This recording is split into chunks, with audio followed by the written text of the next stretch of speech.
जय हिंद प्रिय विद्यार्थियों। आज हम समझते हैं कि स्वतंत्रता के बाद 1947 के बाद भारत को कितने भागों में बांटा गया और इनका बांटने का जो उद्देश्य क्या था। क्या भारत को 15 अगस्त 1947 को छोड़कर अंग्रेज चले गए थे या भारत में कुछ समय तक और भी रहे हैं, इनके बारे में भी विस्तार से समझते हैं। अगर आप एमपीपीएससी प्री और वर्ग 1 और वर्ग 2 की तैयारी कर रहे हैं तो यह वीडियो आपके लिए बहुत ही महत्वपूर्ण होने वाला है, तो कृपया लास्ट वीडियो को जरूर देखिए। तो आइए समझते हैं। इस वीडियो में हम ये समझते हैं कि 1947 के बाद भारत ABCD यानी का, खा, गा और घा ABCD में बंट गया। जैसे ही भारत को अंग्रेजों से जो स्वतंत्रता मिली हुई थी 15 अगस्त 1947, 15 अगस्त 1947 को जैसे ही भारत को आजादी मिली तो उसके बाद भारत को A, B, C और D में बांट दिया गया। याद ये रखना है कि जो भारत है, जो आज हम देखते हैं कि यहाँ पर जो 28 राज्य और 8 केंद्र शासित प्रदेश है, यह पहले नहीं थे। ये बात आपको समझना है। थे क्या? तो पूरा भारत ABCD में ही बटा हुआ था। A, B, C और D ओनली 4 प्रांत होते थे। A भाग, B भाग, C और भाग D प्रांत, 4 प्रांत होते थे। उसके अलावा और कुछ भी नहीं होता था। समझते हैं यहाँ पर भाग 1 के बारे में। भाग A में क्या था? तो वह क्षेत्र जहां अंग्रेजों का शासन था, वह क्षेत्र जहां अंग्रेजों का शासन था। याद रखना है 15 अगस्त 1947 को भारत को अंग्रेज छोड़कर नहीं गए थे। यहाँ पर उन्हें ये कहा था कि जब तक भारत का संविधान बन नहीं जाता और लागू नहीं हो जाता, आपको जब तक देश को चलाने का आपको नॉलेज नहीं होगा, तब तक हम भारत को छोड़कर नहीं जाएंगे। और भारत का जो प्रधान सेनापति होगा वह अंग्रेज होगा। तो लॉर्ड माउंटबेटन थे, उनको भारत का प्रधान सेनापति बनाया गया था। तो यहाँ ये देखना है कि जो ये वह क्षेत्र था जहां अंग्रेजों का शासन था। जहां किनका शासन था? अंग्रेजों का शासन था। अभी भाग ए में वह बड़े प्रांत कौन कौन थे? 9 थे। और कुछ जो देशी रियासतें थी 216। और ये भी याद रखना है कि पूरे भारत पर अंग्रेजों का शासन नहीं था। कुछ ही से जो क्षेत्र थे जहां पर अंग्रेजों का शासन था। यहाँ 1947 के बाद कौन कौन क्षेत्र यहाँ पर बचे हुए थे? पहला अगर हम नक्शा के माध्यम से देखते हैं तो जो पंजाब का जो क्षेत्र है, जो पंजाब का क्षेत्र है, यहाँ पर अंग्रेजों का शासन था। यहाँ पर अंग्रेजों का शासन था। हमने पूरे पंजाब को लिया है, जो पाकिस्तान वाला पंजाब भी है। ठीक है, पंजाब वाला पाकिस्तान है। तो यहाँ जो भारत में जो जितना हिस्सा है, जो यहाँ पर भारत में जो पंजाब है और यहाँ पर एक पंजाब का हिस्सा कहाँ पर गया था? एक बड़ा हिस्सा पाकिस्तान को मिला हुआ पंजाब। दूसरा क्या है? मुंबई है। आज का जो गुजरात है, आज का गुजरात और पूरा महाराष्ट्र जो बंबई प्रांत के नाम से जाना जाता था। तो पूरे बंबई पे किनका राज्य था? अंग्रेजों का राज्य था। उसके पास मद्रास। मद्रास को अगर हम देखते हैं तो दक्षिण भारत लगभग, यानी दक्षिण भारत आज का तमिलनाडु हो गया, आंध्र प्रदेश हो गया, तेलंगाना हो गया, तो ये हिस्सा क्या कहलाता था? मद्रास। तो इन पे भी अंग्रेजों का शासन था। चौथा हिस्सा जो था वो उड़ीसा था। तो उड़ीसा जो हिस्सा यहाँ पर था, उड़ीसा वाला हिस्सा, जितना जो हिस्सा किसका था? उड़ीसा। तो उड़ीसा पे भी अंग्रेजों का शासन था। उड़ीसा पे किनके शासन था? अंग्रेजों का शासन अभी था।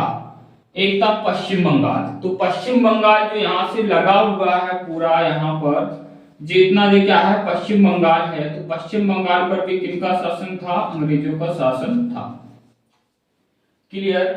संयुक्त प्रांत की अगर हम बात करें तो संयुक्त प्रांत यहाँ पर उत्तर प्रदेश से हम तात्पर्य लगाते हैं। संयुक्त प्रांत यानी कौन सा है? उत्तर प्रदेश। उत्तर प्रदेश संयुक्त प्रांत यानी उत्तर प्रदेश, संयुक्त प्रांत यानी उत्तर प्रदेश। नेक्स्ट देखते हैं मध्य प्रांत। मध्य प्रांत में क्या आता है, मध्य प्रदेश का कुछ हिस्सा यहाँ पर आता था। मध्य प्रदेश का क्या आता था, यहाँ पर कुछ हिस्सा आता था मध्य प्रांत में मध्य प्रदेश का।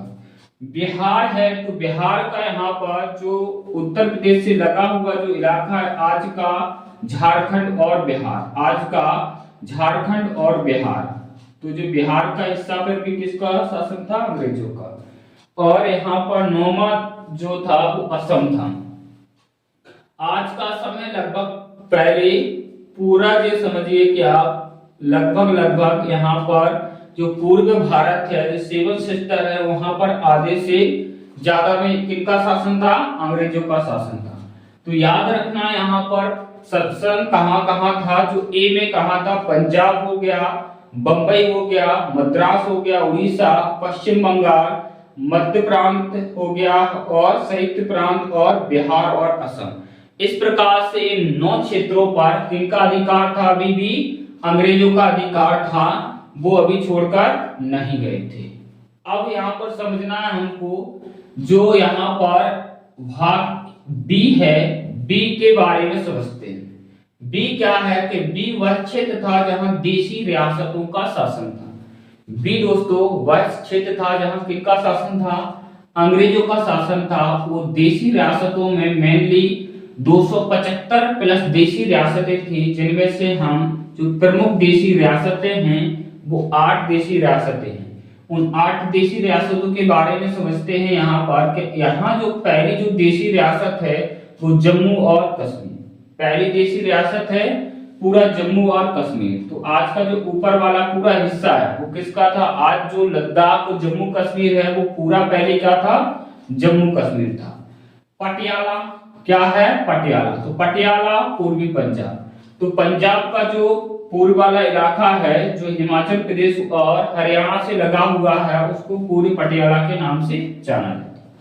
राजस्थान, राजस्थान भी क्या था, देशी रियासत के अंतर्गत आता था, ये वाला हिस्सा राजस्थान। सौराष्ट्र की अगर बात करें तो पूरा जो महाराष्ट्र और जो मुंबई का इलाका है, महाराष्ट्र का इलाका है, जो सौराष्ट्र में आता था। इसके बाद मैसूर है, आज का जो कर्नाटक है, मैसूर है जो आज का कर्नाटक है, वो किसके अंतर्गत था, मैसूर उनका नाम था। तो कर्नाटक का जो प्राचीन नाम वो क्या है, मैसूर है। त्रावणकोर, त्रावणकोर आज का जो केरल है, त्रावणकोर आज का जो केरल है, वहां किसका शासन है, जहां क्या थी, देशी राजत। और यहाँ का राजा इतना क्रूर राजा था कि यहाँ का जो राजा था, त्रावणकोर का राजा था, जो दलित महिलाएं रहती थी तो उनके ऊपर क्या था, स्तन के ऊपर टैक्स लगाता था। दलित महिलाएं के ऊपर क्या लगाता था, स्तन के ऊपर टैक्स लगाता था कि अगर वो अपने स्तन को अगर यानी ढाक के चल रहा है तो उनको टैक्स देना पड़ेगा, नहीं तो क्या है वो अपने स्तन को उगाड़ के चलेंगे। तो इस प्रकार के यहाँ पर हमारे जो त्रावणकोर में इस प्रकार का देशी रियासतों में शासन था। तो यहाँ का जो यानी भारत में जो कई प्रकार की देखा जाए तो दलितों की स्थिति उतनी अच्छी नहीं रही है, जितना जो अभी की स्थिति से वो बहुत ही डिफिकल्ट स्थिति थी। यहाँ हम देखते हैं जो नेक्स्ट है हैदराबाद। हैदराबाद को अगर हम देखें तो हैदराबाद जे भी सबसे बड़ी, अगर देशी रियासत की बात की जाए तो हैदराबाद सबसे बड़ी देशी रियासत थी। देशी रियासत का एक वीडियो अपलोड कर दिया गया है, तो वह वीडियो आप देख सकते हैं कि देशी रियासत हैदराबाद का भारत में किस प्रकार से विलय किया गया है, किस प्रकार से भारत में मिलाया गया है। और मध्य भारत में इसमें पूरा मध्य प्रदेश का इलाका आ जाता है। मध्य भारत यानी भारत का जो मध्य प्रदेश का अन्य नाम क्या है, मध्य भारत भी है। तो इस प्रकार से ये 8 यहाँ पर 8 प्रकार से हम समझ सकते हैं। नेक्स्ट अगर हम बात करते हैं यहाँ पर कि जो सी यहाँ पर जो क्षेत्र था, सी में वह बड़े क्षेत्र जहां पर अंग्रेजों का शासन था। सी वह बड़े क्षेत्र थे जहां पर अंग्रेजों का शासन था। तो दिल्ली में अंग्रेजों का शासन था, हिमाचल प्रदेश में था, कच्छ जो यहाँ पर गुजरात का कच्छ है, अजमेर जो यहाँ पर राजस्थान का क्षेत्र है भोपाल, जो आज मध्य प्रदेश की राजधानी है, कुर्ग हो गया, कूच बिहार हो गया, मणिपुर, बिलासपुर जो छत्तीसगढ़ में आता है, त्रिपुरा जो आज यहाँ पर पूर्वी राज्य है, त्रिपुरा यहाँ पर जो पूर्वी राज्य है। तो इस प्रकार से यहाँ पर जो 8 यहाँ पर सी यानी क्षेत्र में आते थे, 8 किस में आते थे, सी क्षेत्र में आते थे। अगर हम डी की बात करते हैं कि डी में कौन कौन थे, तो डी में ओनली एक केंद्र शासित प्रदेश को रखा गया था, जिसमें केवल अंडमान और निकोबार द्वीप समूह को रखा गया था। इसमें किसको रखा गया था, अंडमान और निकोबार द्वीप समूह को रखा गया था। इसके बाद इन सभी राज्यों को किस प्रकार से एक बनाया गया, उनके लिए कई कमेटियों का गठन किया गया। उन कमेटियों को नेक्स्ट क्लास में समझते हैं। जब तक के लिए जय हिंद। और अगर आपको यह वीडियो पसंद आया हो तो इस वीडियो को लाइक करें, शेयर करें और सब्सक्राइब करना भी ना भूलें। जय हिंद।